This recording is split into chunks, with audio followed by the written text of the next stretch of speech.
Alrighty, yo, what is going on, everybody? It's your boy, Mr. DDG94 here, back with another reaction video today. We finna react to Sneakerheads look back at 90s legendary shoes. Let's see what the 90s was talking about with the legendary shoes. We already know about the Jordans. We already know about the pennies. We already know about the Iversons and the Charles Barkley shoes. What about some of those other shoes, though? They don't never talk about all the shoes from the 90s that was probably hit. Hey yo, what's good, people? It's your boy reporting live from a sneaker closet in the 90s. 1990 was the year sneakers stopped playing nice. The designs got louder, the tech got bolder, and subtlety officially took a back seat. This wasn't the era of clean and simple. This was thickness, angles, straps, pumps, and visible air everywhere. Shoes in 1990 didn't whisper performance, they announced it. If you were outside for this era, or you wish you were, tap that like button and subscribe to the channel. Now let's get into the class of 1990. Let's go. The Air Flight 90 came in right on time because 1990 basketball wasn't soft anymore. This shoe looked like it meant business. Mid-cut, sharp paneling, thick heel, and visible air in the back. It felt sturdy without turning clunky. Part of Nike. I ain't gonna lie, I had a pair of these. I think they re-retroed these back in like 2011, 2012.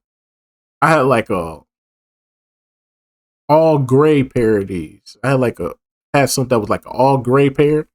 I ain't gonna lie, them shits was comfortable as hell, bro. I ain't never felt so much cushioning before on my on my fucking ankle before. That shit was crazy, bro.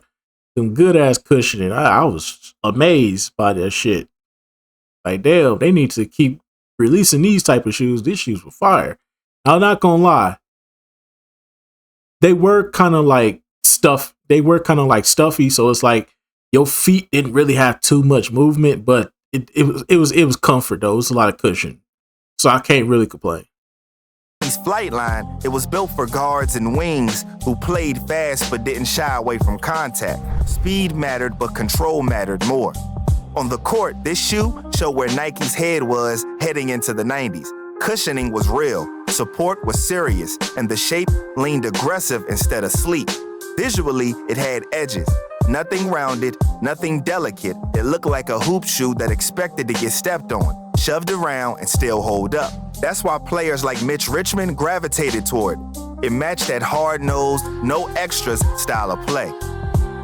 The Nike Airbound represented the other side of 1990 basketball design, the power side.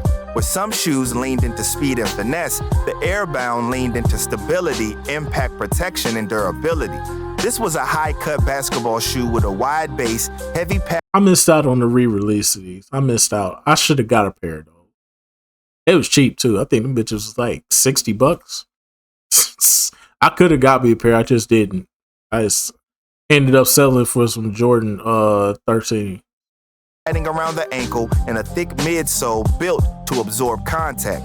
Visually, it looked grounded, low to the floor, dense, and serious. From a design standpoint, the Airbound reflected how Nike was experimenting with different body types and play styles going into the 90s. Not every player was living through the lane.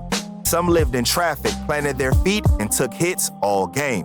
The Airbound's construction supported that reality. Strong lateral movement, firm structure, and a silhouette that favored control over flash. The visible air in the heel wasn't there to show off. It was there to work.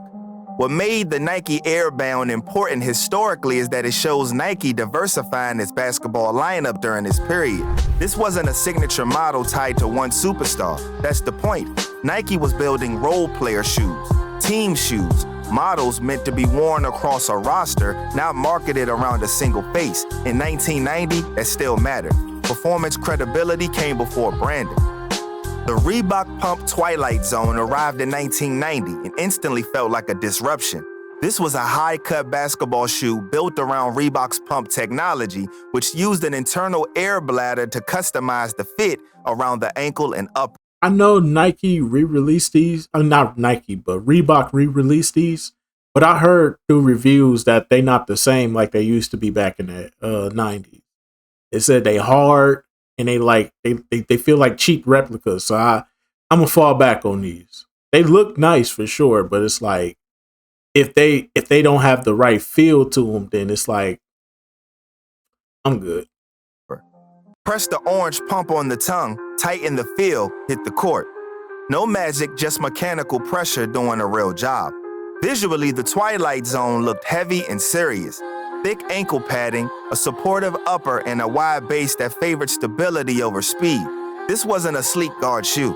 It was built for physical play, for absorbing contact for players who lived in traffic. The pump wasn't decorative. It was functional, especially for lockdown and around the ankle during the hard cuts and landing. The Nike Air Max 90 arrived in 1990 under its original name, the Air Max 3, and it quietly reset expectations for running shoes. Designed as a performance sneaker, it featured a large visible air unit in the heel, a more aggressive outsole, and a layered upper built for stability and durability over long distances. This wasn't a fashion experiment, it was a technical evolution. Visually, the Air Max 90 stood apart immediately. I had a pair of these in like, I want to say 2017. I had a pair of these. I had like some all black ones, but the swoosh was like white. It was like all black like these, but the swoosh was white, and then the bottom part right here was white. I ain't gonna lie, they ain't last long because Nike was cheaply remaking these.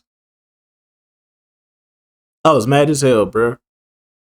I spent $70 on a pair of shoes that only lasted me like 4 months before they ripped right here.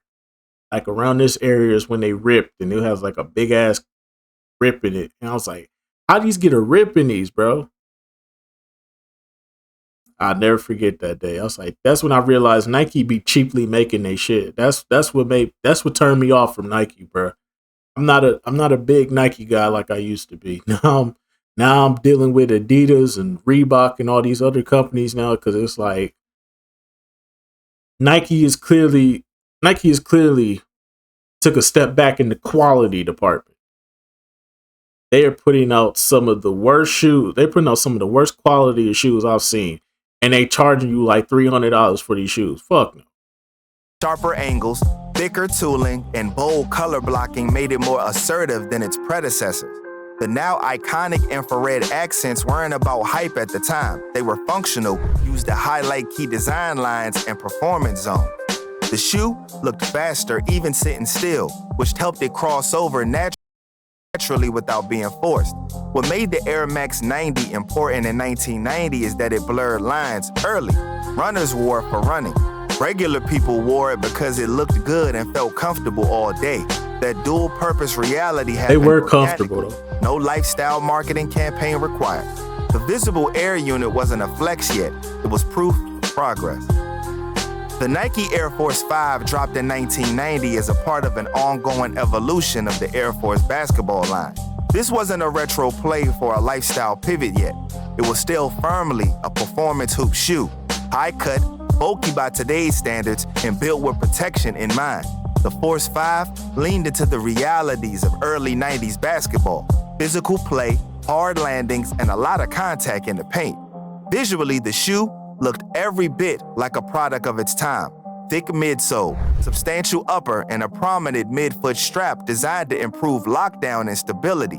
It didn't chase sleekness, it chased support.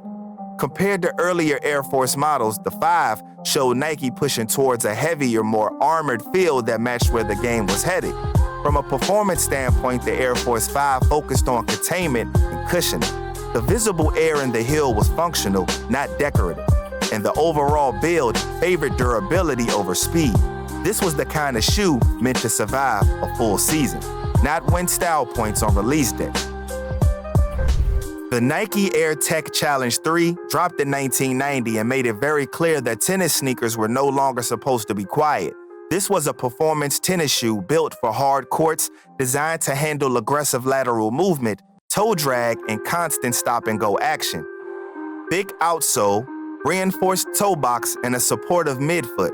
Everything about it was functional first. Visually, though, it was anything but conservative. Bold color blocking, loud accents, and a design that stood out immediately on TV. That wasn't accidental. The shoe is directly associated with Andre Agassi, whose playing style and on-court persona matched the sneaker perfectly. Agassi didn't just wear the Tech Challenge line, he embodied the shift Nike was pushing in tennis. Younger, louder, less country club, more attitude. The UN 33 High stood for something different in 1990, and that's it. Boy. Between 2014 and 2017, y'all niggas was wearing these. When I know, because they sold these at City Trend, and y'all niggas was buying these motherfuckers left and right. We couldn't keep these motherfuckers in stock, boy. Y'all niggas was buying the shit out of these, bruh.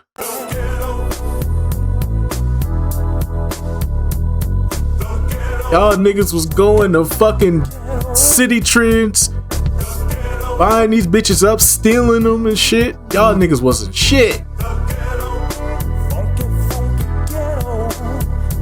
Y'all wasn't shit for that.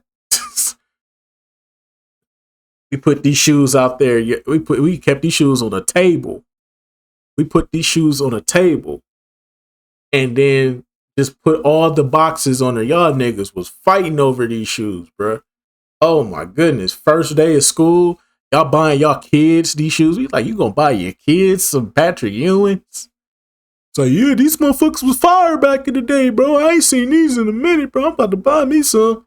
Niggas was really rocking these. Niggas was really rocking these, bro. I was shocked. I ain't gonna lie though. Shit, I mean, shit, for like $25, $30, shit, I can't necessarily say I blame you. They look alright. They look alright. I ain't gonna sit up here and say they ugly. They look alright. Would I wear them? Fuck though.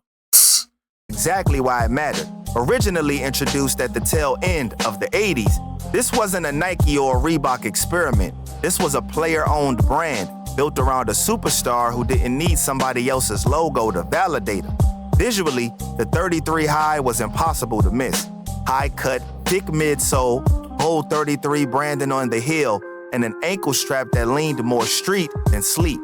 It wasn't trying to look futuristic. It looked strong, confident, and unapologetically big, just like the man wearing it.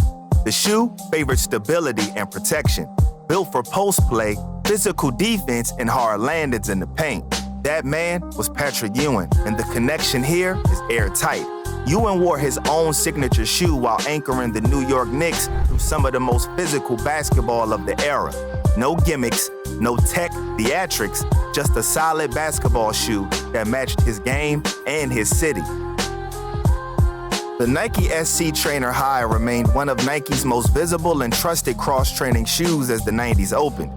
This was built for athletes who didn't live in one lane, lifting, sprinting, cutting, jumping. This shoe said yes to all of it. Visually, the SC Trainer High is unmistakable. High-cut profile, thick midsole, and that wide mid-foot strap that locked everything down. Nothing about it looked light or minimal. It looked sturdy because it was. The outsole was built for traction across multiple surfaces, not just... I ain't gonna lie, these doing a little too much. I ain't gonna hold you. The material and the color pattern and the color palette on this, it's doing a little bit too much for me. It's too much. It's hardwood. The upper was layered and reinforced, designed to handle stress from every direction instead of one repetitive movement. Okay, that look a little better. It's most famously associated with Bo Jackson. Are these some Bo Jackson? That connection is completely legitimate. Bo wasn't a marketing invention. He genuinely trained in cross trainers, and Nike leaned into that reality. The SC Trainer High became the visual shorthand for the all-around athlete at a time when specialization wasn't the default yet. Football, baseball, gym work, this shoe fit the lifestyle. The Nike Air Jordan 5 closed out 1990 like a mic drop and not by accident. Released that year, the 5 was built around Michael Jordan at the absolute peak of his powers. Inspired by World War II fighter planes, the design introduced aggressive shark tooth detailing on the midsole. Only had one pair of these, and that was the white grapes. The white grapes, those were the only ones I had. Not the black ones, but the white ones. I had the white grapes. That's all. That's the only ones I had. I ain't had no other version of the fives since. A molded ankle collar, and a reflective tongue that felt futuristic without sacrificing performance. This wasn't subtle design, it was controlled aggression. On court, the Jordan 5 delivered exactly what elite basketball demanded at the time: real ankle support, a stable base, and responsive cushioning. The outsole featured clear rubber, another first for the line, providing traction while showing off the tech underneath. Everything about the shoe balanced innovation with function. Nothing was there just to look cool, it all worked. The connection to Michael Jordan is airtight. Jordan wore the 5 throughout the 1989-1990 season, a year where he led the league in scoring and continued redefining what a perimeter player could be. The shoe didn't make the moments, but it was there for all of them. The credibility mattered then, and it still does now. The class of 1990 wasn't about hype cycles or resale value. These shoes earned their respect the old way, on hardwood, on concrete, on TV every night, and in real gyms with real sweat. This was the moment sneakers stopped easing forward and fully stepped into the future. Bigger ideas, louder designs, real tech, and real personalities behind them. You can still feel the impact today because this class set the blueprint. If you rocked with any of these, or you wanted them, or didn't appreciate them until years later, hit that like button, subscribe to the channel, and drop a comment telling me which 1990 sneaker still holds weight for you. If you're enjoying these deep dives, share this with somebody who... I still can't believe y'all niggas was really rocking these. But anyways, y'all niggas was really rocking these Patrick Ewings. I ain't gonna shit on y'all if this is what y'all was rocking, man. But me personally, I can't put them on my feet, bro. But hey, if that's what I understand though, because I might be wearing some shoes from my past or my youth that y'all may look at one day and go, that nigga really rocking those? What the fuck are those? Like, hey man, this was a style back then, bro. I'm just wearing them again. It is what it is. But anyways though, that's just gonna about do it for this one. I'll see y'all the next one. Till then, deuces.